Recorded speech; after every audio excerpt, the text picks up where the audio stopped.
오늘은 날씨가 많이 따뜻해졌습니다. 우리가 계절의 변화를 느낄 수 있는 아주 쾌적한 날씨였습니다. 이 저녁 사순절 기간 동안 계속해서 주님과 동행하시는 우리 성도님들, 사순절 기간 동안 주님과 잘 동행하셔서 변화된 그 삶을 완성해 가시는 성도님들이 다 되시기를 주님의 이름으로 축원을 드립니다.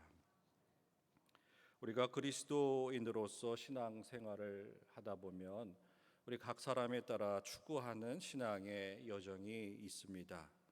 먼저 도덕적으로 탁월한 삶을 살아가기를 원하는 그러한 성도님들이 계십니다. 특별히 우리의 죄의 문제를 해결하는 것을 가장 중요하게 생각하고 그 죄를 짓지 않기 위해서 노력하며 또 지은 죄가 있으면 곧바로 회개하는 그러한 모습으로 신앙생활 하시는 분들이 있습니다. 또 다른 부류의 성도님들은 하나님과 동행하면서 하나님을 닮아가는 그러한 것에 초점을 두고 신앙생활 하시는 분들이 계십니다. 그분들은 그리스도와 함께 동행하면서 성화하는 삶, 또 그리스도의 완전에 참여하기를 원하는 삶에 신앙에 초점을 맞추어 생활하시는 분들입니다. 또 마지막으로 하나님의 은혜와 복을 누리며 살기를 원하시는 성도님들이 계십니다. 그분들은 하나님으로부터 많은 복을 받는 것을 귀하게 여기며 또 그것을 신앙의 중요한 가치로 생각하고 신앙생활을 하고 계십니다. 어찌 보면 이렇게 세 부류로 우리가 나누어 볼 수 있기는 하지만 모든 신앙인들은 이 세 가지를 다 갖추기를 원하고 있습니다. 우리가 도덕적으로도 우월하고 또 탁월한 삶을 살면서 우리의 내면이 예수 그리스도를 닮아가는 삶을 살고 또 그것을 통하여서 하나님께서 우리의 삶을 형통케 하시고 복을 내려주시는 또 그 복을 누리며 살아가기를 원하는 그러한 삶이 우리 모두가 원하는 그러한 신앙의 삶일 것입니다. 그래서 저는 특별히 오늘 하나님을 닮아가는 삶이 무엇인지를 깊이 묵상해 보려고 합니다. 그래서 이 말씀을 준비하면서 성화의 삶과 완전에 이르는 그러한 삶이 무엇일까 함께 고민해 보기를 원합니다. 우리가 예수님을 닮아간다고 하는 것은 예수님으로부터 영향을 받는다고 하는 말씀입니다. 우리가 이 세상을 살면서도 아버지를 닮아가고 또 선생님을 닮아간다고 할 때에 아버지의 그 성품을 우리가 따라가고 선생님의 성품을 따라가는 그러한 삶을 사는 것과 마찬가지입니다. 더욱이 우리가 그리스도의 성품을 닮아가는 삶을 살아간다고 하는 것은 성경을 통해서 우리가 기도 중에 우리에게 계시되고 또 다가오시는 그 주님의 그 모습을, 그 영향을 받아서 주님과 함께 동행함으로 우리가 온전하여지는 예수님을 닮아가는 그러한 삶을 살게 됩니다. 그래서 하나님의 성품을 닮아간다고 하는 것은 내가 변화된다는 말씀과 같습니다. 이것은 우리의 옛사람의 모습이 아니고 예수 그리스도를 통해서 새로운 사람으로 거듭난다고 하는 그 말씀을 변화되었다 이렇게 표현하고 있습니다. 그래서 오늘 본문 21절에도 보면 이렇게 말씀하고 있습니다. 그는 만물을 자기에게 복종하게 하실 수 있는 자의 역사로 우리의 낮은 몸을 자기의 영광의 몸의 형체와 같이 변하게 하시리라 이렇게 말씀하셨습니다. 그래서 우리가 변화되어야 하는 이유가 바로 여기에 있습니다. 예수 그리스도께서 변화된 모습을 우리에게 보여주셨기 때문입니다. 예수님이 변하셨다는 말이 무슨 뜻일까? 예수님은 온전하시고 완전하신 분인데 예수님이 변화되었다는 말이 무엇일까? 의아하게 생각하시는 분들도 아마 계실지 모르겠습니다. 그런데 예수님의 변화는 바로 성육신하신 예수 그리스도를 의미하는 것입니다. 하나님과 동등됨을 취하지 아니하시고 사람의 몸을 취하셨다. 그 이유는 바로 우리를 변화시키기 위해서입니다. 이처럼 주님의 변화를 통해서 주님을 본받는 삶을 사는 것이 오늘 우리에게 가장 중요한 그러한 사명 중에 하나가 아닐까 생각이 됩니다. 하나님께서 인간을 창조하실 때 우리를 오늘 본문에서 말씀하신 대로 비참한 존재로 만들지 않으셨습니다. 우리를 하나님의 형상을 따라 만드셨고 또 하나님과 함께 살 수 있는 그러한 에덴 동산을 허락하여 주셔서 아담과 이브를 통해서 함께 그 에덴 동산을 거닐고 교제하고 동행하는 것을 좋아하셨습니다. 그것을 우리는 신학적인 용어로 친교라고 이야기합니다. 하나님은 교제하기를 좋아하시고 친교하기를 좋아하셨습니다. 그래서 하나님의 친교와 교제를 좋아하시는 그 뜻이 어디에 있는지 우리 삼위일체 하나님을 통해서 우리가 발견하게 됩니다. 성부와 성자와 성령 하나님께서 손을 맞잡고 함께 춤을 추는 그 기쁨을 누리시는 그 교제, 그 친교를 하고 계시다고 하는 것입니다. 그래서 그 성삼위 하나님의 친교하심에 우리를 초청하시고 부르셔서 함께하는 그 사명이 우리에게 있어져야 한다는 것, 그것이 바로 구원을 통해서 성취된다고 하는 것이 오늘 우리 그리스도인들이 또 교회가 가르치는 복음의 핵심입니다. 그런데 아담의 죄로 인해서 인간이 그 친교의 자리에서 쫓겨나게 되었습니다. 그렇지만 하나님께서는 그 쫓겨난 인간을 그대로 보고 계시는 것이 아니라 성자 예수 그리스도와 성령을 통하여서 다시 인간들을 거룩하게 변화시켜서 하나님 나라에 참여할 수 있도록 하시는 것입니다. 이것은 다시 말해서 하나님의 교제, 하나님의 친교 안으로 우리를 다시 부르셨다고 하는 말씀입니다. 그래서 오늘 본문에 나오는 바울의 주장은 하나님께서 권능을 발휘하셔서 주님의 영광의 몸의 형체와 같이 우리를 새롭게 변화시키셔서 다시 하나님과 교제하고 친교할 수 있도록 이끌어 가신다고 하는 말씀입니다. 그러므로 우리의 변화는 영광의 주님께 가까이 나아가는 것이고 최종적으로는 하나님과 연합되는 하나가 되는 그 상태에 이르러야 한다고 하는 것입니다. 그래서 우리가 선한 사람이 되고 도덕적으로 탁월한 사람이 된다고 하는 것이 변화되었다고 또 새 사람이 되었다고 거듭났다고 말씀드리지 않는 이유가 바로 여기에 있습니다.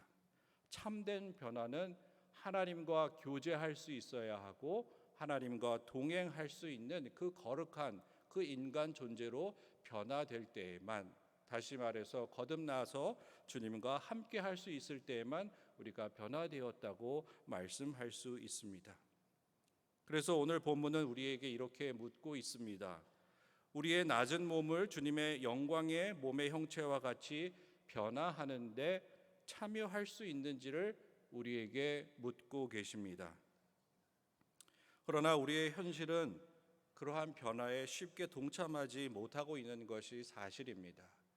우리가 수년간 수십 년간 신앙생활하고 있지만 우리는 변화의 조짐을 느끼지 못하고 계속해서 그 자리에 맴돌고 있는 것과 같은 그러한 신앙의 상태에 있는 것은 아닌지, 또 그렇기 때문에 우리가 실망하고 낙심하고 있었던 것은 아닌지 오늘 이 말씀을 통해서 한번 점검해 보려고 합니다. 특별히 어떤 특별한 경험이 없으면 사람이 변화되기를 거부합니다. 그래서 이것을 잘 나타내주는 기도문이 있어서 제가 소개를 해드리려고 합니다. 한번 들어보시기 바랍니다. 우리를 창조하시고 재창조하시는 하나님, 나를 끊임없이 그리스도의 전 인성을 향해 형성시키려는 당신은 당신의 손길을 거부하는 내 존재의 완고한 구조를 알고 계십니다.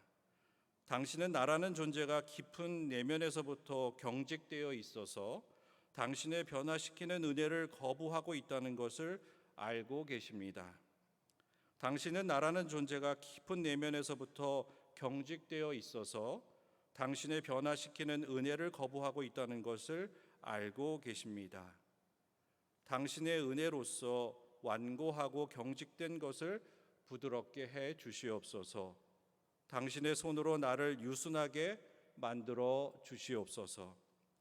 당신의 변화시키는 사랑에 대한 내 내면의 거부를 따뜻한 봄날에 녹는 눈처럼 녹여 주시옵소서.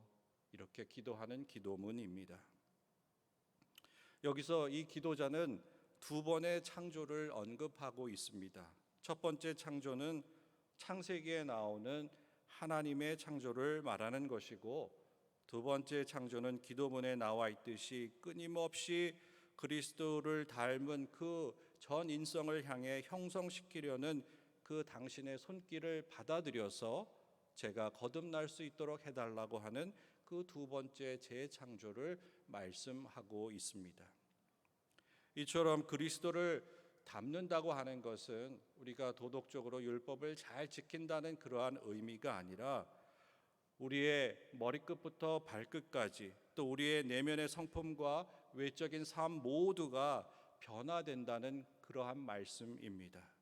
그래서 육체와 정신과 영혼까지 통틀어서 변화된 삶을 살게 될 때에 우리가 진정으로 주님과 교제할 수 있고 친교할 수 있다고 하는 말씀입니다. 그래서 오늘 본문과 앞에 기도문에서 언급된 그 변화는 우리의 부분적인 변화에 만족하지 말고 우리가 그리스도의 완전에 도달할 때까지 그 전체적인 변화를 위해서 애써야 한다고 오늘 바울 사도가 우리에게 말씀해 주고 있습니다. 오늘 이 기도문에 나오는 세 가지 걸림돌이 있습니다.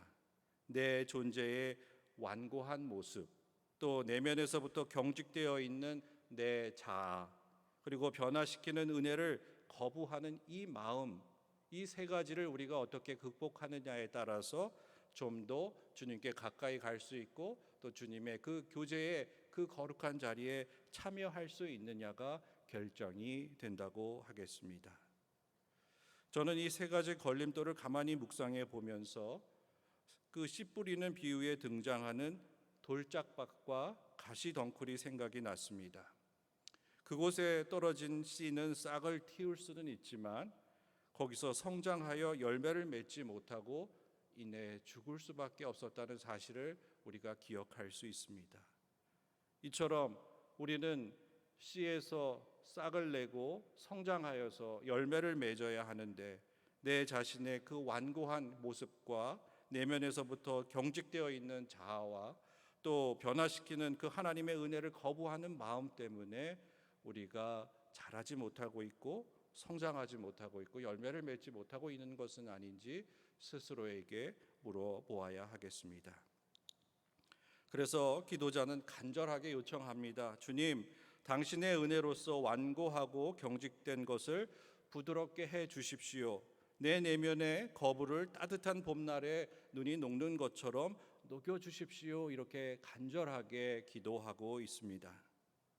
사랑하는 성도 여러분, 바르게 신앙생활하는 것은 우리의 몸을 건강하게 유지하기 위해서 노력하는 것과 참 많이 비슷합니다. 우리가 운동을 하면 근육이 강해지고 유연해지지만 우리가 운동하지 않으면 근육이 사라지고 경직되는 것과 마찬가지입니다. 우리가 말씀을 읽고 기도하고 열심히 주를 위해 가까이 나아가려고 하는 그 몸부림은 바로 우리의 영적인 근육을 향상시키고 우리의 영적인 건강을 유지하기 위해 노력하는 것과 같기 때문입니다. 그래서 변화를 갈망하는 기도문에 나오는 것처럼 당신의 손으로 나를 유순하게 만들어 주시옵소서, 이 기도에 공감하고 변화의 손길을 우리가 즉시 받아들여야 합니다. 그래서 이 시간 한 사람의 변화가 어떻게 기도를 통해서 또 그 말씀을 받아들이는 것을 통해서 이루어지는지 짧은 이야기가 있어서 또 하나 소개해 드리려고 합니다. 영국에 살았던 렉스 박사는 런던의 동부 지역에서 38년 동안 목회하는 감리교 목사님이었습니다. 어느 날 그는 한 노인이 몹시 아프다는 그 이야기를 듣고 그를 신방하게 됩니다. 그 노인의 집을 찾아갔지만 노인은 고개를 돌린 채 목사님에게 한마디도 말을 하지 않았습니다.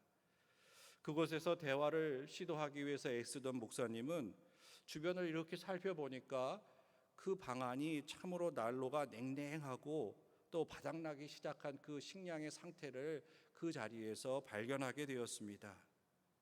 이처럼 대화하고 기도하기를 원했지만 별 소득 없이 그 집을 나선 목사님은 집으로 돌아가는 길에 양고기 2덩어리를 주문해서 그 할아버지 집으로 배달을 시켰습니다. 그리고 며칠 후 목사님은 또 그 집을 방문하셨습니다. 노인은 처음 방문했을 때보다는 좀 더 누그러진 모습으로 목사님을 맞이했지만 그리 오랜 대화를 나눌 수가 없었습니다. 그리고 다시 집으로 돌아가던 목사님은 또 다시 양고기를 주문하셔서 그 집에 배달하게 해주셨습니다. 그리고 마침내 3번째 그 노인의 집을 방문하게 됐을 때 그때는 마음을 활짝 열고 그 렉스 목사님과 그 노인은 오랫동안 대화를 하고 기도를 할 수 있었다고 합니다. 렉스 목사님은 설교 부탁을 받아서 며칠 동안 런던을 떠나게 되었고 다시 돌아왔을 때에는 안타깝게도 그 노인의 사망 소식을 듣게 되었습니다. 그리고 그 노인이 마지막으로 목사님께 전해달라는 그 소식도 함께 듣게 되었습니다. 렉스 목사님에게 전해 주십시오. 이제 나는 곧 하나님 나라로 돌아갑니다. 이처럼 나를 변화시킨 것은 목사님의 설교가 아니라 목사님께서 나를 위하여 사주셨던 양고기였다는 사실입니다. 이 말씀을 전해달라고 이야기한 후에 그 할아버지는 하나님 나라로 가셨습니다. 사랑하는 성도 여러분, 이 예화를 통해서 그 할아버지의 전인성의 변화를 우리가 보게 됩니다. 돌아가신 그 할아버지가 고백했듯이 목사님의 설교가 아니라 그를 변화시키고 그의 마음을 열게 한 것은 양고기를 통한 그 할아버지, 그 목사님의 따뜻한 그 사랑이었다는 것을 우리에게 전해주고 있습니다. 할아버지의 완고하고 그 경직된 마음을 부드럽게 만들고 봄날에 녹는 눈처럼 녹아질 수 있게 하는 것이 무엇인지 그 렉스 목사님은 분명하게 알고 계셨던 것입니다. 이처럼 냉랭한 난로와 바닥나기 시작한 식량을 알아차리고 렉스 목사님이 양고기를 공급해 주시는 것을 통해서 그 사랑을 통하여서 그 할아버지가 마음을 열게 되었다고 하는 것입니다. 그렇기 때문에 오늘 우리의 마음이 이렇게 냉랭해지고 마음을 열지 못하는 것이 무엇이 있는지, 내가 가지고 있는 결핍의 문제가 무엇인지를 우리가 스스로 살펴보아야 하고, 우리가 신방을 하거나 우리 이웃이 그러한 마음이 닫힌 사람이 있다면 그들의 마음을 열어줄 수 있는 것이 무엇인지를 우리가 먼저 볼 수 있어야 한다고 하는 것입니다. 그런 다음에 그 사람이 변화되게 되면 그 모든 것들이 단순히 순식간에 변화되어서 예수님을 영접하게 되고 예수님의 그 친교의 자리에 나아갈 수 있다고 하는 말씀입니다. 그래서 오늘 본문의 핵심은 무엇입니까? 하나님을 본받으라고 가르치라라는 그러한 말씀이 아닙니다. 하나님을 본받아 그대로 살아가라는 말씀입니다. 사랑하라 하면 사랑하시면 됩니다. 사랑하라고 가르치고 그 말씀을 전하라고 하는 것이 아니라는 사실을 우리가 기억해야 합니다. 그래서 여기서 다시 한번 바울 사도의 목소리를 들어보겠습니다. 형제들아, 너희는 함께 나를 본받으라. 그리고 너희가 우리를 본받은 것처럼 그와 같이 행하는 자들을 눈여겨보라. 이렇게 말씀하고 있습니다. 이처럼 예수 그리스도를 실제로 본받는 삶을 사는 것과 예수님의 말씀을 전하는 것은 다르다고 하는 사실을 우리는 분명하게 알아야 합니다. 그런데 한 가지 문제가 있습니다. 우리는 분명히 하나님을 본받는 삶을 살아간다고 또 열심을 내고 최선을 다해서 신앙생활을 하고 있지만 때때로 그것이 주님을 위한 것이 아니고 나의 유익을 위한 것, 또 때로는 나의 의의를 드러내기 위한 것 때문에 변질될 수 있다는 그 사실을 우리가 주의 깊게 살펴보아야 합니다. 그래서 오늘 바울 사도가 본문에서 이렇게 강조하여서 말씀하고 있습니다. 내가 여러 번 너희에게 말하였거니와 이제도 눈물을 흘리며 말하노니 여러 사람들이 그리스도의 십자가의 원수로 행하느니라. 이렇게 지적하고 있습니다. 우리가 잘 아는 대로 바울 사도는 그리스도인들에게 진 빚이 많이 있었습니다. 왜냐하면 그가 사울이었을 때에 그리스도인들을 심하게 박해했기 때문입니다. 스데반 집사의 그 처형 장소에도 함께 하고 있었습니다. 스데반 집사를 죽이려고 하는 그 돌을 던지는 사람들의 옷을 보호하고 있었던 그였다고 우리는 사도행전을 통해서 그 사건을 기억해 보게 됩니다. 그 이후로 그가 복음을 전파하면서 자신을 옹호하고 자신의 잘못을 덮으려고 오히려 자신을 드러낼 수 있는 기회가 많이 있었지만 절대로 사도 바울은 그런 일을 하지 않았습니다. 그는 철저하게 자신의 의의가 드러나는 것, 또 율법의 의의가 드러나는 것을 차단했습니다. 그것보다는 예수 그리스도를 통하여서 자기가 어떻게 회심하고 어떻게 변화되었으며 복음을 왜 이방인들에게 전하는지를 강조했습니다.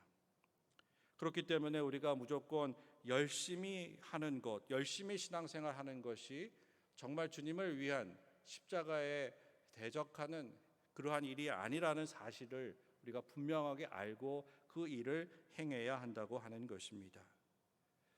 사실 사도 바울이 주님을 만나기 전에 그가 열심을 내어서 한 것은 다 하나님의 일이라고 생각하고 그가 그 일에 참여했던 것입니다.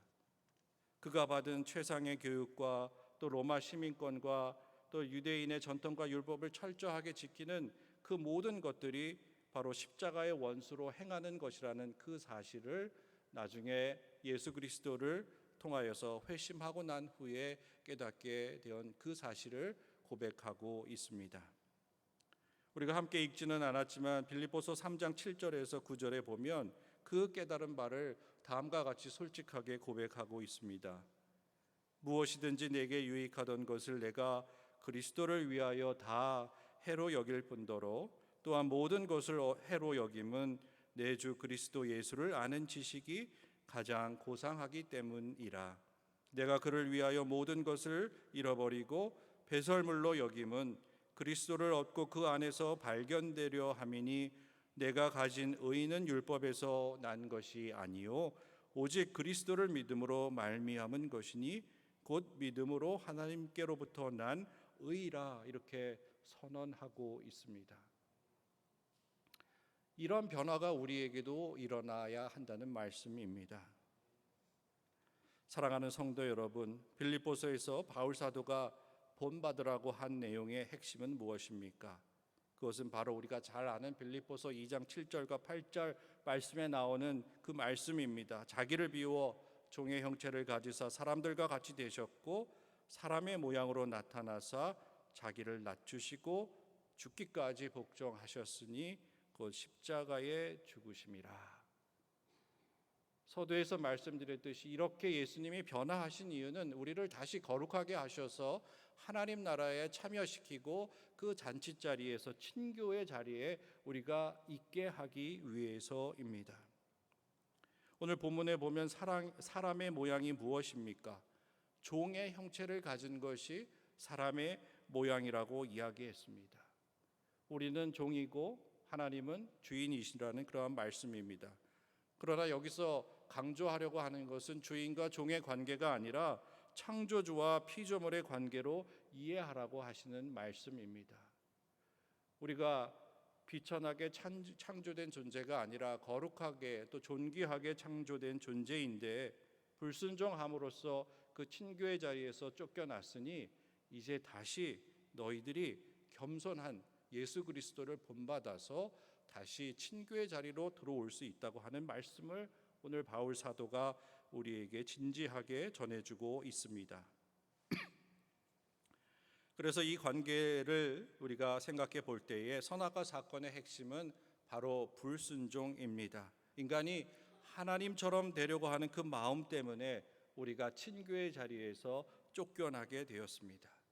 그러면 그 불순종을 우리가 극복할 수 있는 방법이 무엇입니까? 이제 자기를 비우고 종의 형체를 취하신 예수 그리스도를 닮아가는 삶을 살아가면 된다고 하는 말씀입니다. 그래야 다시 주님과 연합할 수 있고 새 사람으로 거듭날 수 있다고 말씀하고 있습니다. 그래서 앞선 예화에서 언급된 병들고 가난한 노인의 완고하고 경직된 마음이 그 눈 녹듯이 녹을 수 있었던 것은 렉스 목사님의 설교가 아니라 그의 배려와 사랑이었다는 것을 잊지 말아야 합니다. 가난한 노인이 목사님을 통해서 전달된 그 양고기를 맛있게 먹었기 때문에 변화된 것이 아닙니다. 그 노인은 목사님을 통해 자신 안에 이미 와 계신 예수님을 발견했기 때문에 변화될 수 있었습니다. 춥고 외롭고 배고픈 상황에 처한 자신의 마음속에 예수님이 이미 와 계시다는 사실을 목사님의 사랑을 통해서 발견하게 된 것입니다. 그래서 그는 목사님과 함께 기도할 수 있었고 그 순간 그 두 사람 가운데 주님이 임재하고 계심을 경험할 수 있었기 때문에 주님을 영접했던 것입니다. 자기를 비워 종의 형체를 하시고 사람이 되셔서 각 사람의 마음속에 이미 와 계신 그 주님을 오늘 이 저녁 이 예배를 통해서 발견하실 수 있는 저와 여러분이 다 되기를 주님의 이름으로 축원합니다. 그래서 지금 우리에게 필요한 것이 무엇입니까? 자기 마음속으로 들어가야 한다고 하는 것입니다. 이미 와 계신 그 주님을 우리 마음속에 들어가서 발견해야 한다고 하는 말씀입니다. 그러나 우리 각 사람은 자기 내면의 마음속으로 들어가는 것이 변화의 시작이라는 것을 깨닫고 그것을 잘 알고 있지만 그 내면으로 들어가는 것을 반가워하지 않습니다. 왜냐하면 자기 자신을 진솔하게 바라보는 것이 절대로 쉽지 않기 때문입니다. 자기 내면으로 깊이 들어가면 들어갈수록 잘 드러나지 않았던 내가 꼭꼭 숨겨놓았던 은밀한 죄들이 그 안에 여기저기에 놓여 있기 때문입니다. 그래서 밖에서 도덕적으로 내가 의로운 것을 통하여서 주님과 대면하는 길을 원하지만 내 마음속에 들어와 계신 그 주님을 내 마음속에서 대면하기를 거부합니다. 우리가 처음에 말했던 그 세 가지 거부했던 그 하나님의 손길을 거부한 것처럼 주님을 우리 마음속에서 만나기를 거부합니다. 왜냐하면 주님의 빛 가운데서 나의 추하고 더러운 그 죄악된 모습이 드러나기 때문입니다. 그러나 그 순간 우리가 그럼에도 불구하고 나의 죄를 용서해 주시는 주님을 우리가 진정으로 받아들이게 되면 그때 정말 내가 예상하지 못했던 눈물이 터져 나오게 되고 애통하는 마음으로 우리가 통렬하게 회개하게 됩니다. 지금까지 내가 남들이 볼까봐 또 내가 거들떠 보기 싫어서 꽁꽁 숨겨 놓았던 그 죄의 부담감과 두려움과 무게에서 벗어나 해방의 기쁨을 맛볼 수 있게 되었기 때문에 하나님께 감사드리는 그 눈물이 터져 나오게 되는 것입니다. 사랑하는 성도 여러분, 말씀을 시작하면서 신앙생활할 때 사람에 따라 추구하는 세 가지 성향이 있다고 말씀을 드렸습니다. 그 중에서도 주님을 닮아가는 것을 강조한 이유가 바로 여기에 있습니다. 그것은 바로 나의 변화된 삶을 이루게 만들 수 있기 때문입니다.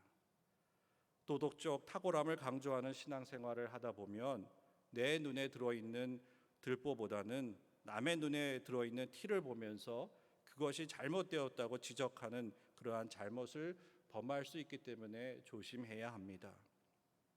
그리고 다른 사람보다 도덕적이고 율법을 잘 지키는 자신을 자랑하는 일이 발생할 수 있기 때문에 우리는 특별히 조심해야 합니다. 이것이 곧바로 교만으로 이어지기 때문입니다. 이것의 더 큰 문제는 앞에서 말씀드렸던 것처럼 도덕적 율법적 행위에 그 중점을 두다 보면 내 마음속에 숨겨져 있는 그 죄의 문제를 해결하지 못하고 겉으로는 거룩한 척하는 그러한 거짓된 모습의 신앙생활을 하게 되는 그 잘못이 제일 크다고 하는 것입니다. 도덕적 탁월함을 강조하는 신앙생활 못지않게 하나님의 복을 누리며 살기를 원하는 신앙생활에도 약점이 있습니다. 하나님은 늘 우리에게 복을 주시고 형통하게 해 주시는 분이 아닙니다. 때때로 우리를 광야로 내몰아 가시고 또 고난과 시험을 통과하게 하셔서 우리의 신앙이 자라도록 하시기 때문입니다.